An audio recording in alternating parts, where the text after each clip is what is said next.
There are so many people out there, and you may be one of them, that have many limiting beliefs. I'm sure I have plenty of limiting beliefs myself. But here's the thing. We all have this life's barometer, I call it. And if you set your life's barometer to fast food employee, then you're never going to get any higher than that. I mean, you could, right?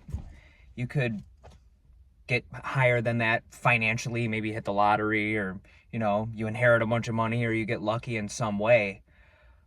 But there's so many people out there that maybe they're just not cut out for trying to do more, having aspirations and goals that are on a much higher level, not in like a moral way, but just in terms of achievement than where they are.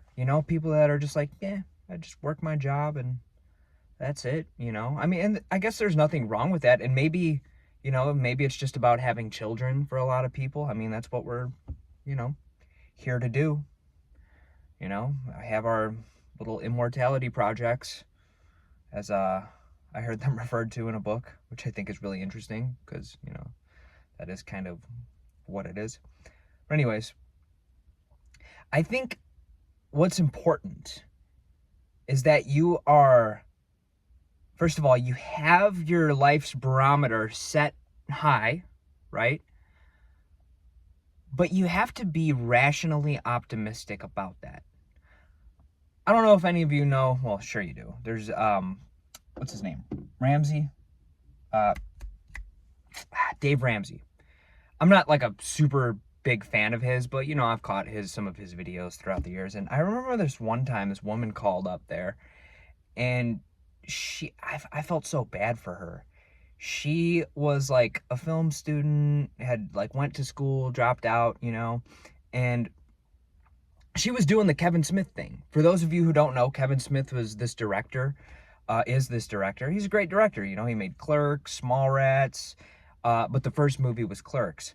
And he went to film school and said, what the hell am I doing spending all this money? I can spend all this money on making a movie. And that's what he did.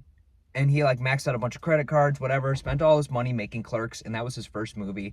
And it like, boom, like spawned a career for him, Incredible success story. But not everybody's Kevin Smith, right? And I'm sure Kevin Smith probably was like, yeah, this ain't gonna work, right? Well, back to this woman. She was like, I'm making this movie, Dave, and it's gonna work, and I'm gonna make a lot of money, and I'm gonna have a career after this, and obviously she was calling Dave Ramsey because she's in all kinds of debt or whatever, and he's telling her like, hey, you got to get rid of the debt, whatever.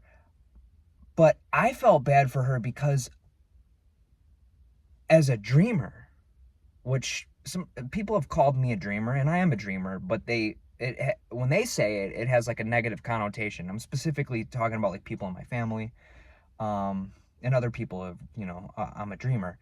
Because I know what they're saying about me. They're saying you're naive or you're stupid because you actually think that you can be successful in these areas where it's just like your chances are like, so low to be successful. Well, that's how I felt about this person. Not necessarily that she was stupid, but yeah, naive. Like, kind of like you can't count on your independent movie here, making millions of dollars. Most likely it's not going to. And so that's how I've always been. I've always, at least I feel like I'm rationally optimistic about a lot of things. And anything that I pursue, my experiments, first of all, I call things, anything that I pursue is an experiment, okay? Because if I fail, which most of the time I do, I take away something from it, right? I take away the fact that it was an experiment and I learned something. I never expect anything to work out.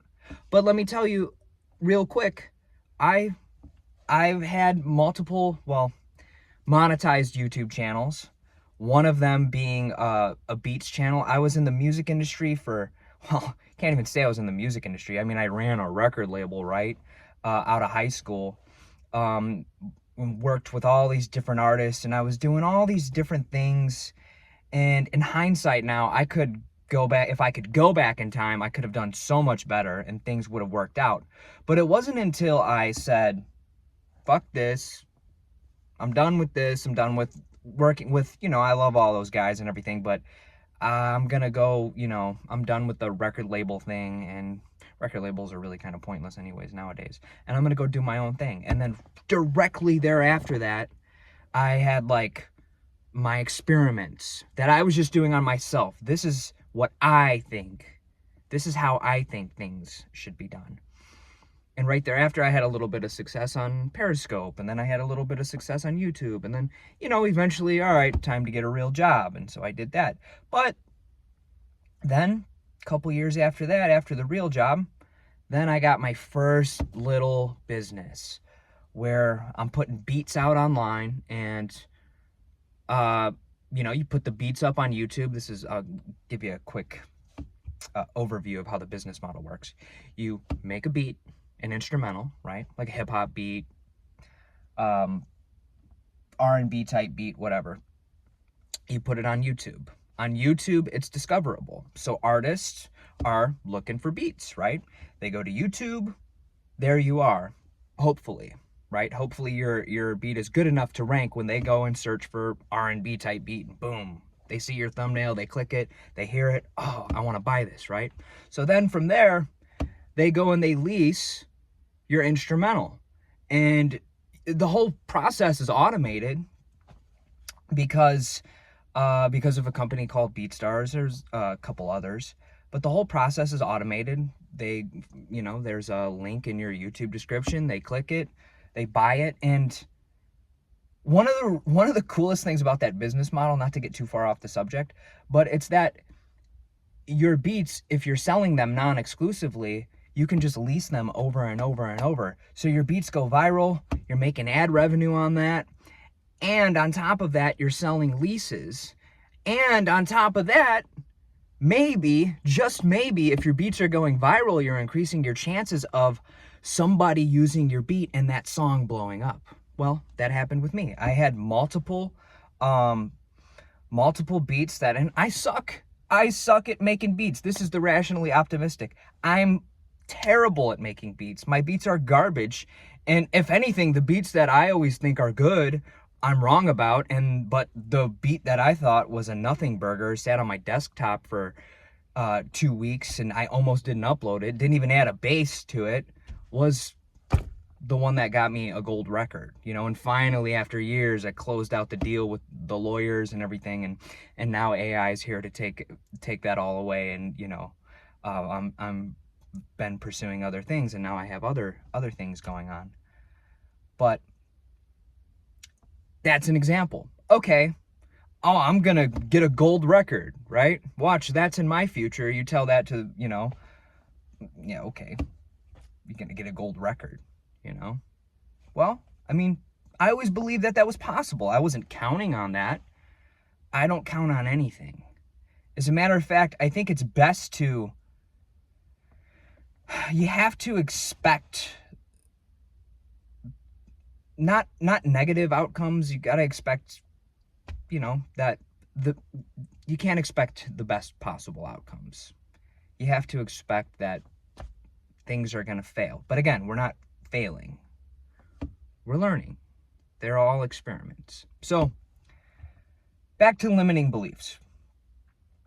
If you don't ever think that something like that is possible, and I'm a nothing. I'm at the bottom of the totem pole. Like that little, the tiny bit of success that I have. Like I drive a 2004 Honda Civic.